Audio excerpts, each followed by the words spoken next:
Rúben Amorim was once a serious contender to replace Jurgen Klopp at Liverpool. His rise at Sporting Club had turned heads across Europe, especially for his tactical ingenuity and ability to develop players. But despite being on Liverpool's shortlist, the club ultimately decided against him. Why? And now that Amorim is at Manchester United, are the same concerns from Liverpool's decision starting to show at Old Trafford? Let's break it all down. When Liverpool began planning for life after Jurgen Klopp, their top priority was identifying a manager who could seamlessly integrate with their high-energy, possession-based philosophy. Klopp had built a relentless pressing machine, and his successor needed to embody that same dynamic football DNA. Initially, Xabi Alonso was heavily linked. However, the Liverpool legend ruled himself out early, preferring to continue his project at Bayer Leverkusen. With Alonso unavailable, attention turned to Rúben Amorim. The Sporting CP manager ticked many boxes. His data metrics impressed Liverpool's analytics team, and his track record of overachieving with limited resources was undeniable. Amorim's tactical resume was particularly compelling. At Sporting, he revolutionized their playstyle, leading the team to a long-awaited league title in 2021. His system emphasized positional play, structured attacking patterns, and defensive discipline. The team's efficiency and organization made them a dominant force in Portugal. Liverpool's interest in Amorim wasn't surprising. He represented the new wave of young, innovative coaches making an impact across Europe. His ability to adapt and evolve made him stand out, and his emphasis on developing youth players aligned with Liverpool's long-term goals.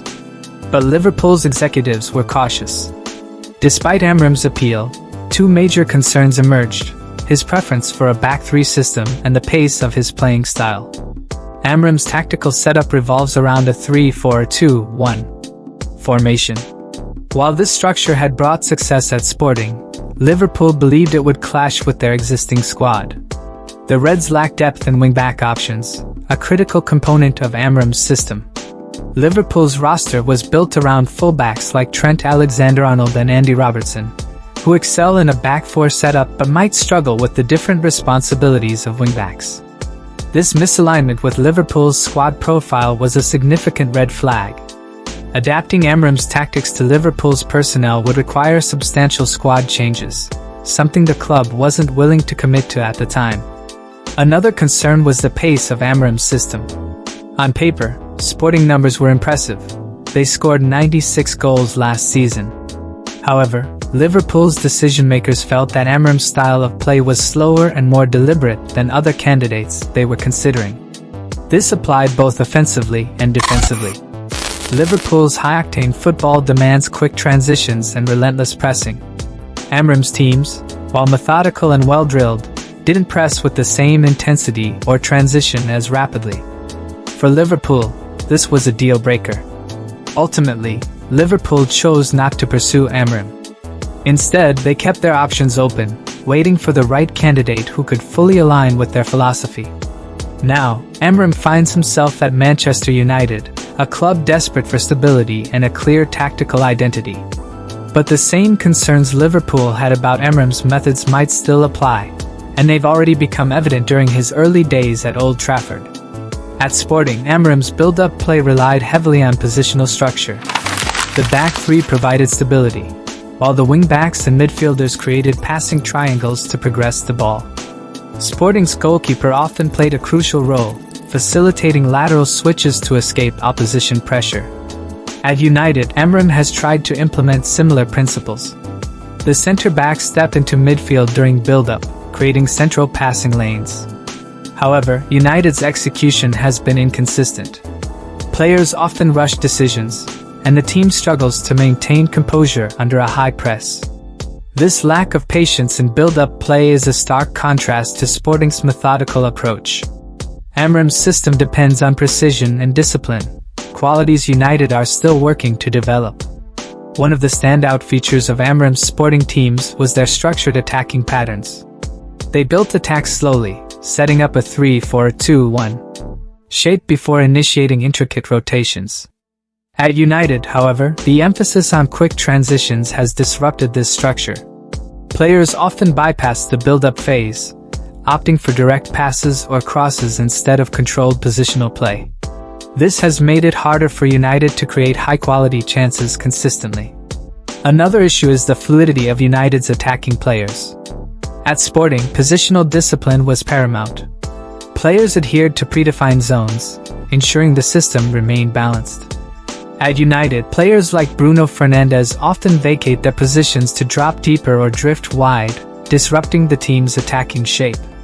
Amorim's reliance on wingbacks was a key reason Liverpool hesitated to hire him. At Sporting, wingbacks started deeper, creating space for inside forwards to exploit behind the opposition's defense. This dynamic movement was crucial to Sporting's attacking success. At United, the wingbacks pushed too high too early, crowding the forward line and limiting the team's ability to stretch defenses. This tactical misalignment has hindered United's ability to replicate the fluidity and effectiveness of Amorim's Sporting system. Defensively, Amorim's Sporting teams were organized and compact. The back three provided stability, while the midfielders and wing-backs worked tirelessly to maintain shape. At United, defensive discipline has been harder to achieve. Players frequently lose their positions during transitions, leaving gaps for opponents to exploit. This lack of cohesion has made United vulnerable to counterattacks, an issue Amorim must address if he hopes to solidify the team's defensive structure. Amorim's tactics worked wonders at Sporting, but replicating that success at Manchester United is a different challenge entirely. The squad needs time to adapt to his methods, and Amorim must find ways to tweak his system to suit United's strengths. Key adjustments include improving positional discipline, enhancing patience and build-up play, and refining the roles of attacking players. If these changes are implemented effectively, Amorim's tactical vision could transform United into a more cohesive and dynamic team. Liverpool's decision to pass on Amorim offers valuable lessons for Manchester United. Adapting a manager's philosophy to a new squad is never straightforward, especially when the squad isn't built for that style of play. For Amorim to succeed at United, he must strike a balance between implementing his preferred tactics and accommodating the unique qualities of United's players. This delicate balancing act will determine whether he can achieve long-term success at Old Trafford. What do you think of Rúben Amorim's start at Manchester United? Is his tactical approach a perfect fit for the squad, or is there still a lot of work to be done? And if you're fascinated by tactical masterminds, you don't want to miss our next video on Onslaught. The Liverpool boss is turning heads with his innovative methods and is on a mission to win the league. Will his approach secure the title? Click now to find out.